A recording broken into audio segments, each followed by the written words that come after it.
All right, joining me now, the voice of Sunday Night Football and a man who is part of the greatest prank call in the history of prank calls, Al Michaels. Al, thanks for doing this. How are you? What a legacy. One of the great prank calls in history. And that baby has lived on, thanks to Howard Stern, of course. But what can I tell you? That's that's over 25 years ago.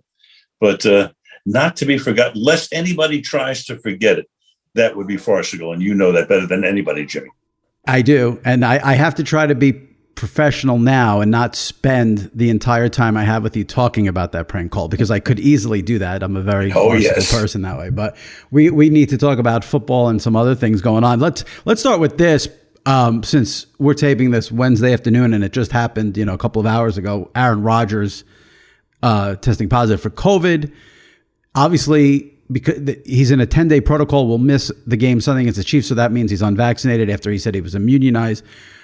Everyone's all wrapped up in Rodgers. Let me ask you this, because I think this is an angle people aren't really covering yet because it's so fresh. I'm curious if the Packers, we don't know what the Packers knew or didn't know, but if the Packers knew he was unvaccinated and didn't follow the protocols, I would imagine the Packers could be in for a big hit here from the NFL. Yeah, I mean, this could be a can of worms here. We don't know. And I mean, Aaron was, I guess, pretty evasive when he was asked about this earlier this year. So just another thing that Park Avenue will have to dig down deep into and uncover. It's like it just one on top of another. We all know what went on with Affair Gruden and the other things that are taking place in the National Football League. But this is gigantic. Missing the game this week, maybe missing the game next week. I'm just happy that, we wanted this game pretty badly when the schedule came out on Sunday night. Now I'm pretty happy we didn't get it, even though we get Tennessee and LA and we have our own problems right now with, I say problems in terms of, promoting the game with Derrick Henry's injury. But so be it. It's the NFL and every day there's something new.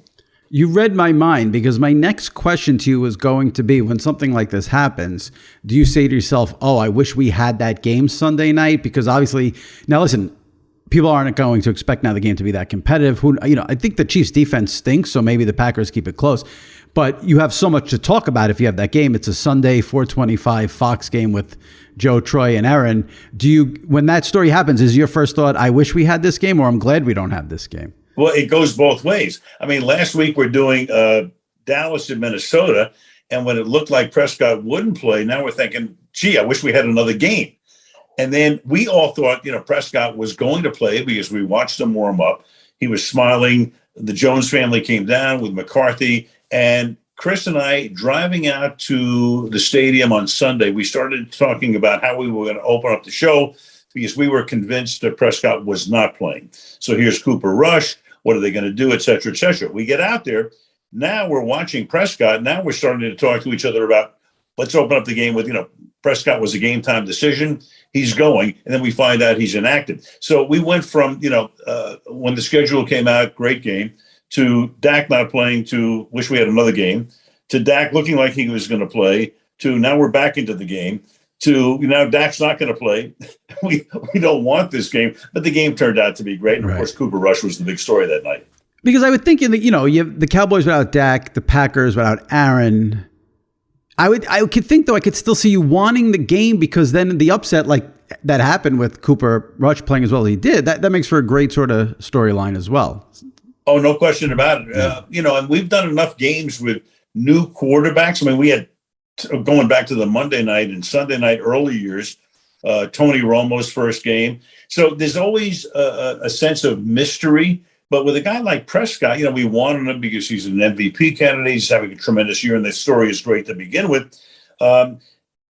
With this week, with Tennessee, this was, disappointing, obviously, for the Titans, but for us too, because, we were going to promote this game pretty much as you've got Derrick Henry on one side, and you've got not only Aaron Donald, but now you've got Von Miller on the other side, and the Rams are 7-1, and the Titans look like they're the among the best, obviously, in the AFC. So this is kind of a different deal. This has some mystery to it, but not as much as when a quarterback is out and you can build them up like Cooper Rush, who is this guy, and he has a tremendous day the other day. Now, the story is going to be, what are the Titans going to do? But that doesn't have as much appeal as if Derrick Henry was playing in the game. Right. And what is it like for you doing that game Sunday night, Cowboys at Vikings, when you know you're going against Game 5 of the World Series? Is that in your mind at all? Obviously, you got to do your job, so it's not going to affect that. But are you bummed about that? It is what it is. How do you feel about going against a World Series game? Yeah, years ago, we didn't have a game against the World Series. Then we decided, in my mind, you're going against stiff competition. But the crazy thing is, Jimmy, as you know, an NFL regular season game, Week 8, will outrate a World Series game, which I never thought would happen.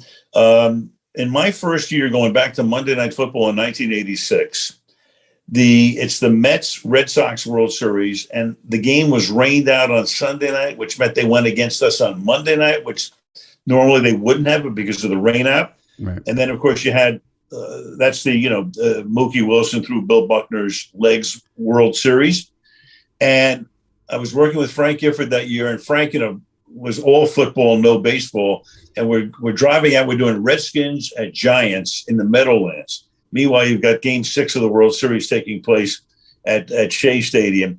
And Frank said, we'll outrate them. And I said, Frank, there's no chance. And I think the rating that night, I think the baseball game got a 40 and the football game got an 8. So this was like, you're talking about 34 years ago. Right. Now we're to the point, as you know, where the Yankees or the Red Sox against the Dodgers, let's say, in the World Series, probably or maybe would have slightly outrated Dallas, Minnesota, but we knew with Atlanta against Houston that we'd win the night. Now, naturally, it kind of savages our rating. Our rating, whatever it was going to be maybe 2 or 3 points higher. But listen, I don't like going against the World Series because I want to watch it myself. Right. That's what I mean. Are you watching it from the booth? Do you have a little on an iPad? Really. No, can't do that. No, one of our tech guys is a big baseball fan, and he's in the back of the booth, and he'd give me the score like every half hour. Yeah. No, but we're concentrating on our game at that point. I was, the Cowboys and Vikings did beat the World Series game, but it was much closer than I thought. I had said on Twitter, I thought the NFL would bury it only for one reason, because it's the Cowboys. But I guess the Prescott injury may have been a factor in maybe not giving you guys maybe an extra point or something like that. Yeah, it might have. I don't know. But maybe I think the baseball game may have started a little before us, and then you've got a grand slam home run in the first inning, and that excites people to whatever degree. But still, the fact that a regular season football game outrates the 5th game of the World Series just tells you, and you know it as well as anybody, the NFL is the king. And as you know, that is a big, big factor in that is the wagers that can be placed on a football game. It is amazing. Really? It is. Seriously. Did you know that, Al? It is amazing. It's amazing to see what's happened. It's amazing. You saw as well as I did. So the line, I think, opened up when it opened up in the Dallas, Minnesota game, I believe was Dallas -2.5 and wound up Minnesota -4. Yeah. Now, some people must have some information because that line was moving so crazily. So, it went obviously in Minnesota's direction when it looked like Prescott wasn't going to play. But now we're thinking Prescott's going to play. But still, that line didn't move that much. But when's the last time you saw a 6.5 point move in like a 5-day period? How about today? The Packers, I think, went from -1 now to +6. There you go. The Rodgers. Right. That's a bigger. That'll probably end up being a bigger swing than the Viking game with Prescott. I jumped on the Cowboy money line in a parlay, so that worked out well for me. Hey, we're setting records every week. Doesn't matter where you look, right? Can you believe what's happened with the gambling presence in the NFL in terms of the ads, the partnerships? It's happened much faster than I thought. I don't know if you feel that way. Yes, in a way, but a lot of states have not legalized it yet. It's still evolving. I just, look, I've had a lot of fun with it through the years. I don't bet on games because I have a lot of inside information, and I still don't know who's going to win. I mean, I love sports, especially football, because you know, but you really don't know.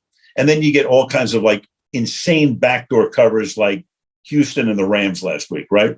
We were leading 38-0, and the next thing you know, it's 38-22. Right? I got burned by that one. You didn't need to, Al. You didn't need to bring that one up. That one hurt me. Some people, but don't forget, for everybody who gets burned, somebody is elated. I know. So I just think, hey, look, it's fun. I hope people do it with some discretion. What worries me is you get to the point where you're going to bet on run or pass on a given play. Holy mackerel. And, I just hope that, people are smart about it, because I don't want to see a new world record set in mortgage foreclosures because somebody's betting like on every play in every game in every sport. You just hit on something that I think is not covered as much by the by the mainstream media. I hate using that term, but we always listen. People sports betting is getting legalized state by state.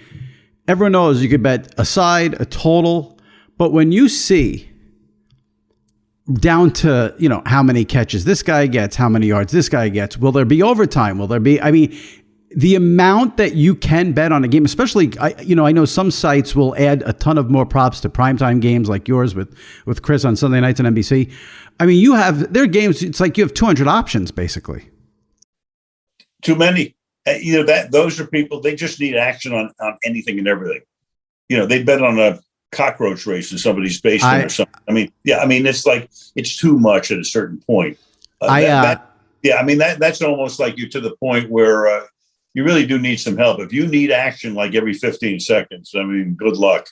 I had over 22 and a half completions for Daniel Jones on Monday night, and he finished with 22. So yes, there's too much out there. There's too much out there. There's too much out there. So you have Titans Rams this Sunday on NBC. How far is SoFi from where you live? That's got to be a nice commute for you when you do the Rams. Yeah, it's probably about 8.5 miles.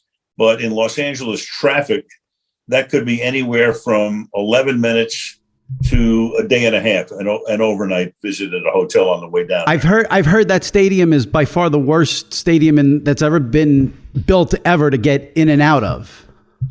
In terms of traffic, I don't know, because the times that we've been there, number one, last year we did the opening game when nobody was allowed in there. Right. So that was easy. Didn't have to leave early to beat the traffic.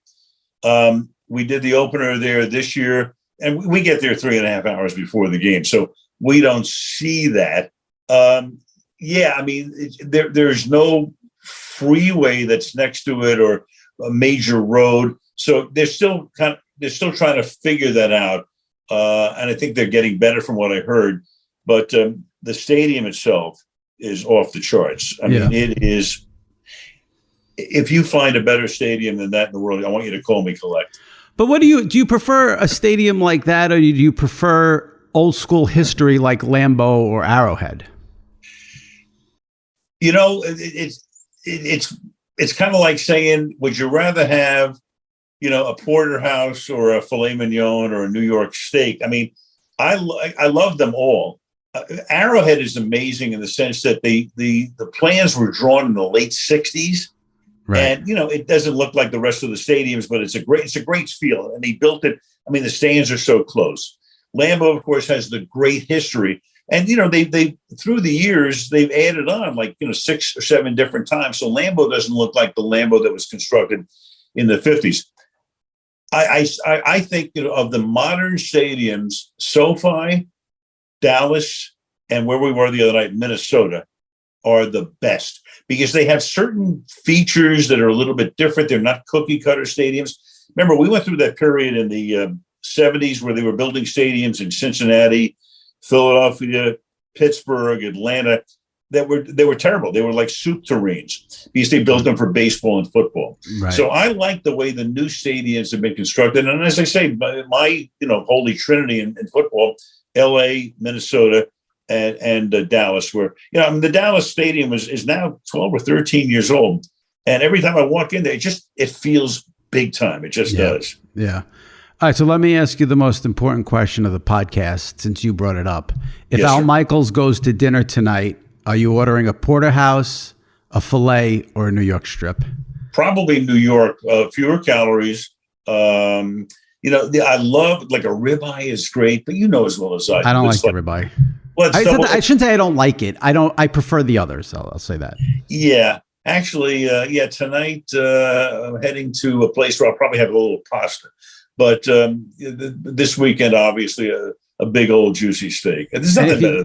If you get the strip, what's the top side that you like to have with it? Because the sides are really what makes or breaks the steakhouses. I don't like vegetables. I think I'm noted for that. You and Ian Eagle with the food. Have you and Ian ever talked about your food quirkiness? We had a brief conversation once on a Thursday night game that he was doing the radio for, and I was doing television back in 2016. But I think Ian may eat salads. So when somebody tells me they have a salad, and I say, "Wait a second, that's a vegetable," I've never had a vegetable, zero. But I would say, the best side, and you don't get it at too many places, are potato skins. I like potatoes. Yeah, that's a starch. It's not a vegetable. Right. Mashed potatoes are great. A baked potato is great, but I love potato skins. You put a little sour cream in it, Jimmy, that's nirvana. Okay. Yeah, I can see that. I think the greatest steakhouse side is Ruth's Chris. They have Ruth's Chris out in L.A., I assume? They do. Oh, yeah, of course. Yeah. Sure. The sweet potato casserole. Now, you will need to go to the dentist after and check your diabetes, but that is the best side at a steakhouse. And a toothpick as well. But I think that... no, I'm not a sweet potato guy. I like the regular potatoes, but sweet potato, it's on the border of a vegetable. But and also, Jimmy, you do know you got to have a little ketchup. You do know that. On the steak? Ketchup. On the side, just to kind of dip it in. No, Al, no. Yeah. I grew up in Brooklyn. Are you kidding me? Come on. When I was 6 years old, my mother's giving me a steak with the ketchup. You and Patrick Mahomes. There you go. But he went with that Hunt's brand. I'm sorry about that, but my apologies to the Hunt's people. There's only one ketchup, Heinz, baby. It's Heinz bust. When we post this is going to become a thing. People are not going to like this revelation. But a lot of people they understand. As somebody who grew up in Brooklyn, in Brooklyn we eat a lot of ketchup, and it's kind of like it's in my DNA. What can I tell you? This is disappointing. I got to bounce back now. Now I will ask you about. Let's get into something serious before we do some other fun stuff. Is Al Michaels going to Amazon? Right now, I'm playing out this year. My contract is up at the end of the season. NBC's been great to me. If there is a combination for production between Amazon and NBC, that creates a different template here. Because in effect, we would wind up overseeing two packages. It's not a deal yet. I know it's being discussed. Amazon will probably need a partner, obviously, for production. And we'll see what's going to happen at the end of the year. But right now, I'm just trying to relish at this point in my life, loving what I do, loving the people I work with. We have the Super Bowl in my hometown. This contract can't end any more beautifully for me. And then we'll take a look and we'll see what's going to happen down the line. I do know this. I love what I'm doing as much as ever. I'm relishing it. As you get older, I'm kind of like, I've actually had talks through the years with people like Tom Brady and Drew Brees, and they get toward the ends of their career. And in a way, that the end is much closer than the beginning or even the middle. And I'm really just sucking out all the joy I can from this season. Got a great schedule, love it. And then we'll see, I want to get to the end of the year and then figure out what's going to happen. This is what I don't know how deep you want to get into it, but this is what I don't understand about this. And I've written this. I get what you're saying about the end and, hanging on and all that stuff. That's fine if you've diminished. You have not diminished in any way, shape, or form at all. So that's why I don't understand why you would not be calling Sunday nights on NBC. That's just my opinion. I don't know if you want to address that. No, I don't know, what's going to happen down the line here. I do know this. There was no way that I was going to hang on. If I couldn't feel as if I was doing the game the way I have to do the game, the way I have done the game, you're not going to appeal to everybody. I know, but I think most people, listen, I've lasted 36 years prime time in the NFL, so I guess I've done a good enough job that I haven't pissed off too many people. And there's no way I'm going to go out and not be 100% what I am. I love doing the games. I'm prepared for the games as hard as I ever have, maybe even more so, because the fans know as more or as much as you do through social media, all of the channels and places that they can go to get their information. So I've got to stay really on top of it. I enjoy it. I'm exhilarated by it. It's an intoxicating thing to do this thing and be on the number one show on TV. I don't know. I mean, that's a decision, Jimmy, that's out of my hands in that regard. And I appreciate your input on this and what you've written and all of that. I get it, and I appreciate it very much. But that is a decision that is not mine. It's a couple of hypotheticals, and then we'll move on from this. I'm just curious. The Thursday night schedule, not great. I don't know if they're going to try to improve it when they go to Amazon. But no matter what they do, Sunday 425, Sunday NBC are going to have the two best games every week. That's just the way, there might be a fluke week here and there where there's a good Monday night game. Does that bother? Would that factor into your decision about whether to do it? Well, I think Amazon is spending, as far as I know, about $1.3 billion a year to do Thursday. And I think part of that would be the NFL. The NFL, I think, wants to see Amazon succeed at the very, very highest level, because that may be the future of, viewing sports, streaming down the line. It's not happening right now, but I think down the line, they look at that as, that's going to be a hugely important component to the coverage. So I think what they will do, the league, is try to give them really good games. Once in a while, you're going to have to wind up with, I don't know, Jacksonville against Atlanta, whatever. Bills Colts this week. Right, Jets Colts. But maybe, those teams could evolve too. So you come out with the schedule. And like this year, they gave Thursday night to Fox, Green Bay, Arizona, which turned out to be a game watched by, I think, more people than watched Sunday night. 20 Thursday night it's interesting. It's how, and as well as anybody, it's the way the game is going to be consumed.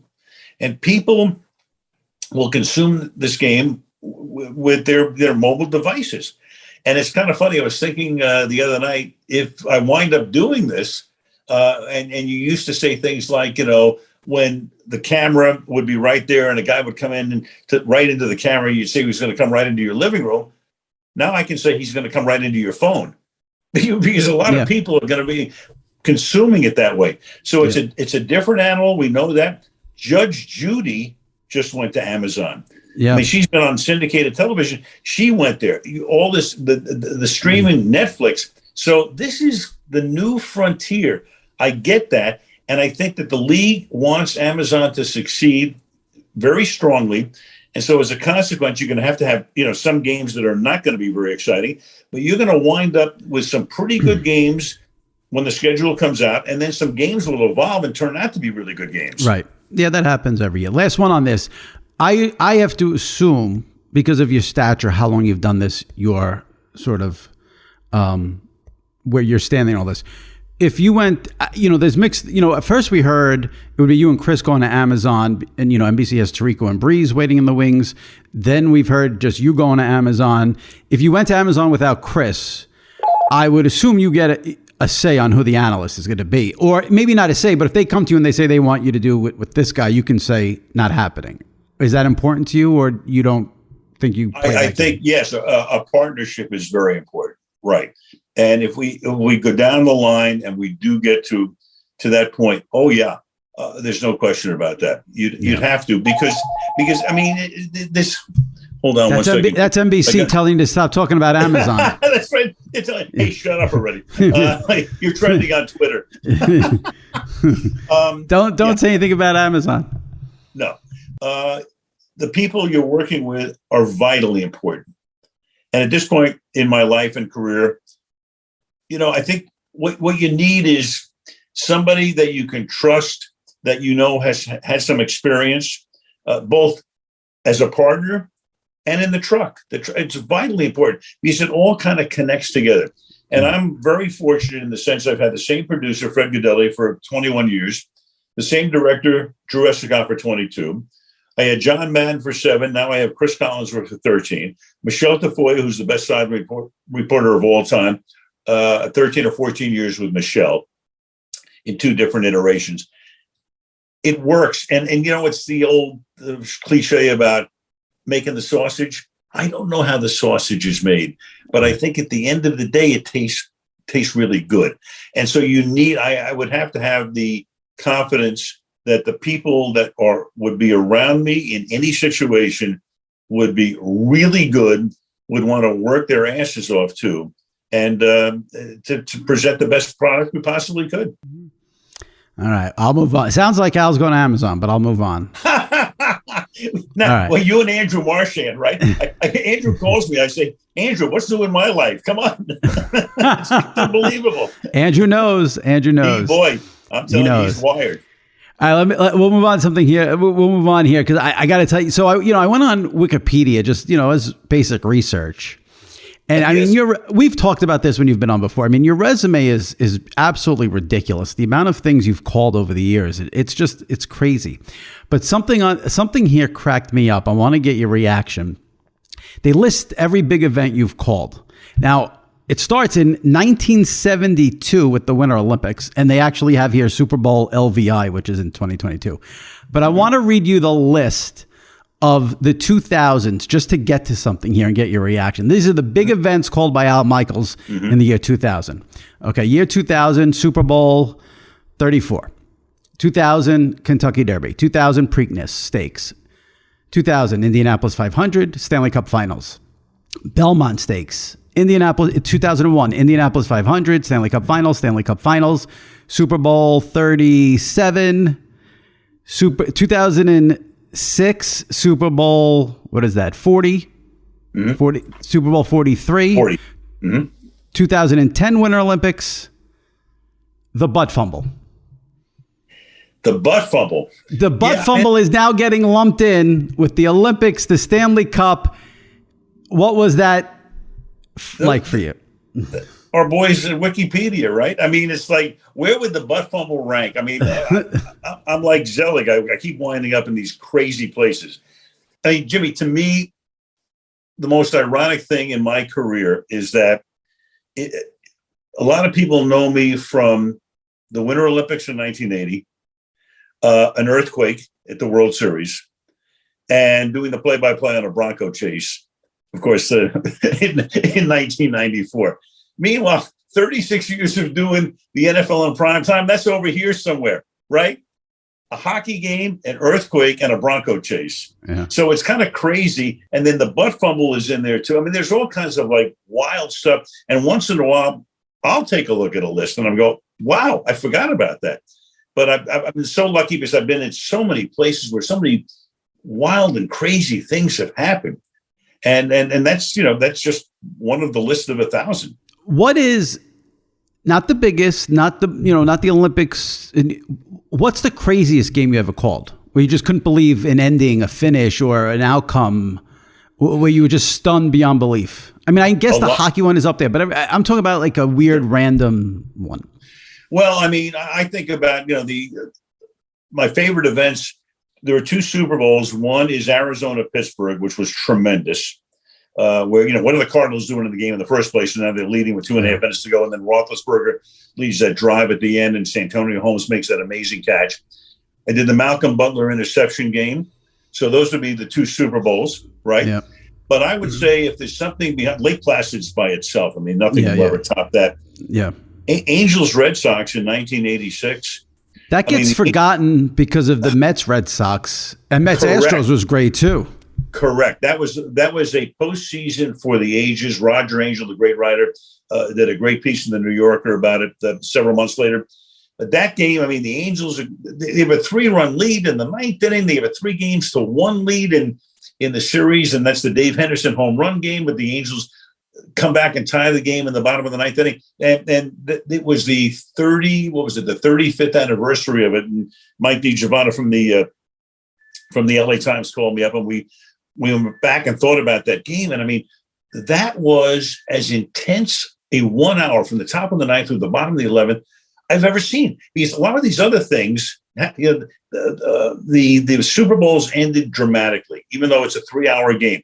I did Hagler Hearns. I did that fight in 1985. That's 8 minutes. That was phenomenal. But this was a one hour of such drama. I remember at one point saying, the crowd's going crazy. The horses and the cops are out on the field to protect the field. And the next thing you know, the Red Sox take the lead. The Angels tie the game. It was crazy. And at one point, the crowd is going wild. And then maybe in the 11th inning, it was really quiet at Anaheim Stadium. And I said on the air, I said, you know what? The crowd is wrung out. They've been screaming for 45 minutes. They've got nothing left. Yeah. So that would be, apart from Lake Placid, maybe that would be number 2. That's a good one for sure. I came across something else just in doing a little research. I'm obsessed with, imagine if Twitter was around for this. And obviously the first thing that everyone thinks of is OJ. Imagine if that OJ thing happened during the Twitter era. You're not on Twitter, so you might not, so maybe it's a little difficult. But I came across something that I thought, if Twitter was around for this would have been a monstrous story. Maybe it was back then, but you had what's the word? Not a pleasant, I guess, separation with Boomer Esiason. I don't know how bad that feud actually was, but I didn't realize until I did the research that Boomer took some shots at you after he got fired. And then we talked previously about how important it is to have the analyst thing there. But was that really a huge deal when Boomer got fired? He took shots at you. What's the genesis of that whole thing? Yeah, I think he was very disappointed. It was made too much of in the press, which of course they got onto something, and then Boomer was upset and as he should be and would be in a situation where you get fired. Look, they made much too big of a deal of it. I think part of this was that Boomer had the opportunity. He'd been playing, and he'd been playing fairly well. And he had an opportunity to do Monday night, and maybe wasn't ready to come off the field. So I think he had one foot in the booth, and he had one foot on the field. And Jason Witten was the same way. Jason Witten came back and played, and Boomer would have come back and played had he had the opportunity. So that was part of it. I think, it was just a matter of look, to me, it wasn't the perfect combination, but it was certainly a heck of a lot better than people made it out to be. And then, of course, when he got fired, and he was really fired by Don Ohlmeyer, when Ohlmeyer came in to produce it, that's the first thing Don did. That wasn't my call. I didn't fire him. Don did. It's real simple. And then, Don wanted to reconstruct the show, do it differently. And of course, that led to the Dennis Miller years. Right. So think about that. I know. That's another story for me, right? So I was going to say, it's funny you say that, the press was over the top on that, because if that happened today with you and Boomer going back and forth, really him taking shots, that would be a monster story. And then, of course, the Dennis Miller thing, I looked at some clips, it holds up better now than I think for what it was.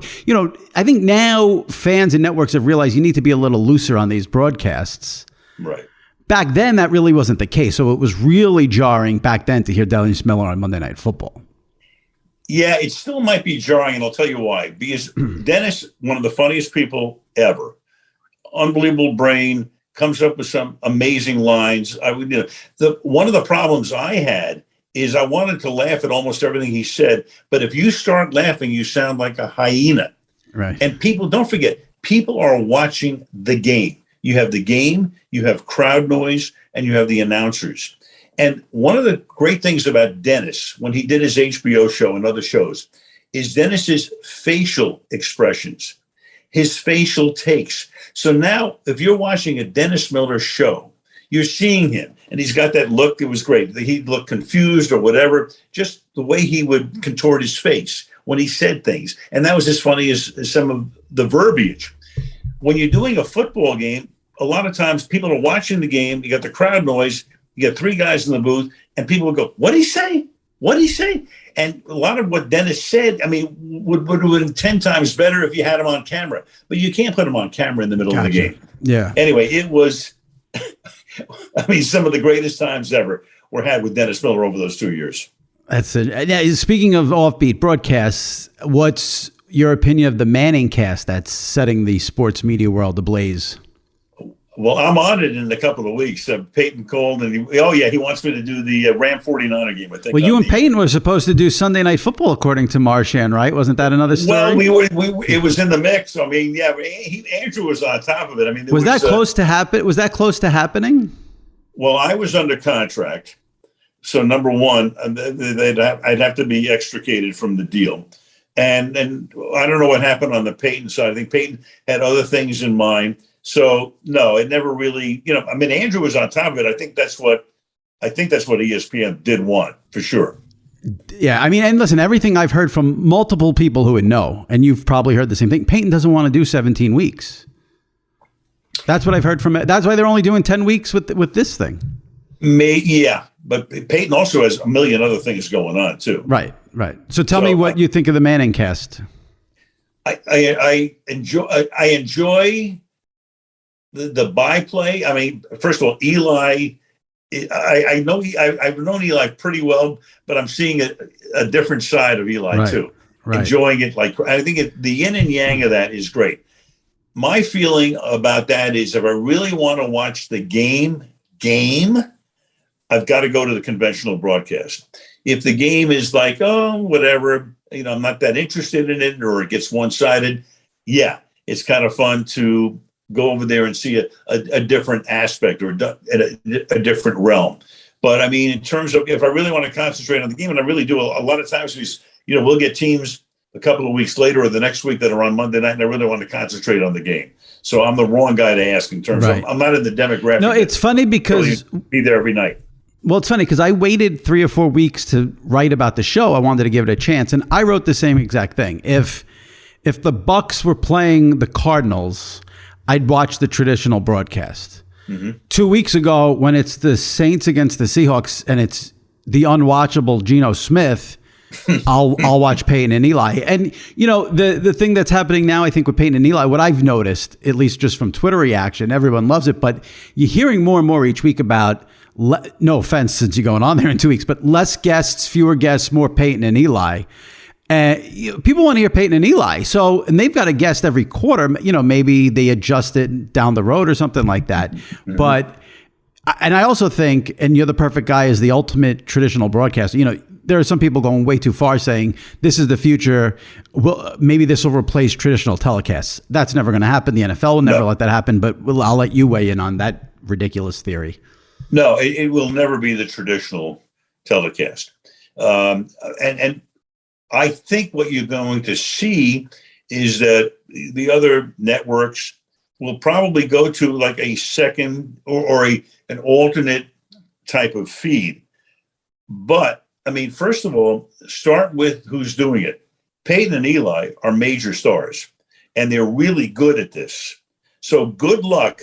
I'm not that you can't find another combination down the road, but I think they that's the gold standard for right now. And then you're trying people out, and you don't know how it's going to work. But you will always you have to see a traditional broadcast because there are a lot of people who just want to watch the game. Right. So, how often do you sit down to watch a game? Any sport, NFL, college football, NBA. You sit down, you're watching a game on a Tuesday, Wednesday night.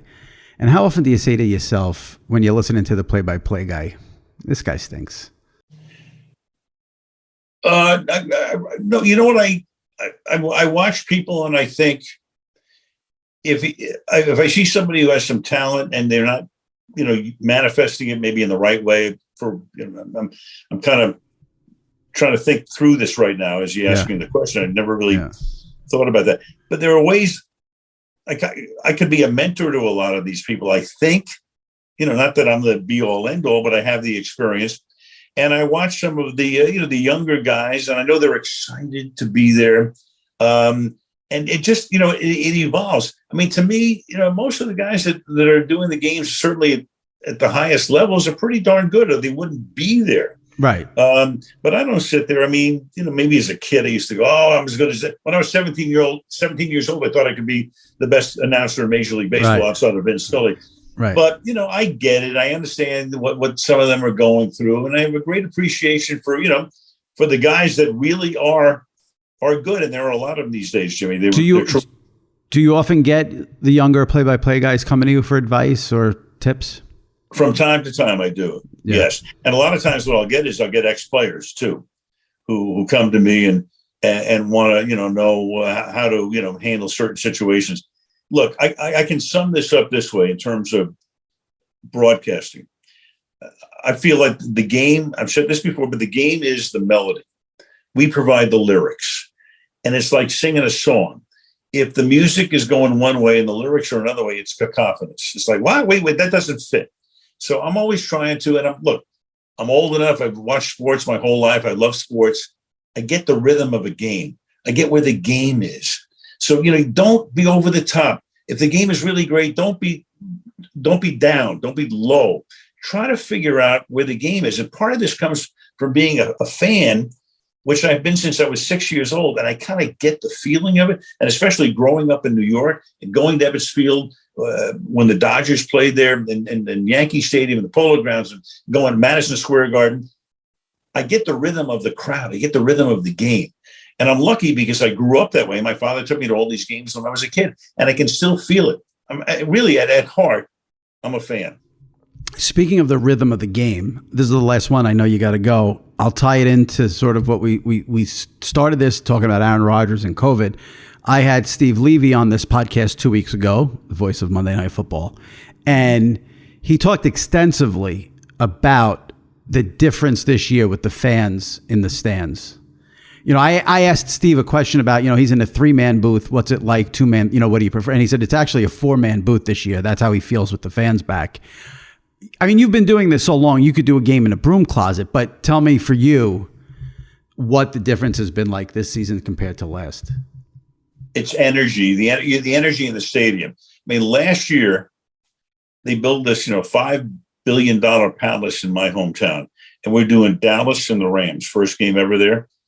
It was bizarre. You walk in, there's nobody there. The craziest, I think, was Seattle, which is as noisy as any stadium. We did 2 games in Seattle last year. Crazy. I mean, it's like, and you're looking out, and there's downtown, and there's nobody around. So it was hard. It was hard. We missed the fans. This year, it's great. It's terrific. And not that I didn't know it would be great, but I mean, now you really see the contrast between last year. The only good thing about last year is you never had to beat the traffic, right? I mean, you could get out of the stadium and be home in 10 minutes. This year, it's wonderful. I mean, even in Minnesota the other night, it was great. It was a great feel, the music, the whole thing, and just the whole atmosphere was great. And Steve is right. There's no question about that. It is wonderful to have the fans back. Fantastic. I appreciate it. You're still taking some weeks off here and there? How long do we got you before you have a week off? Do you know your upcoming? Yeah, Mike and his deal has 4 or 5 games, so I will be I'm off Thanksgiving and the Sunday after, and then kind of back for a good part of December, and then down the stretch we come with the wild card game, divisional, and the big boy at SoFi Stadium. You love that. Hey, listen, we'll make this part 1, right? When am I coming back on the show here? When you go to Amazon, let me know so I can break the story, and then we'll have you back on. Marshan will tell you first. Oh, Marshan will have that first. There's no doubt. There's no doubt. All right, I appreciate it, Al. Take care. Stay safe, and always fun talking to you. And I'm going to go watch the prank call to Peter Jennings, I think, right now. Beautiful. Right. It lives forever. It lives forever. Take care, man. Take care.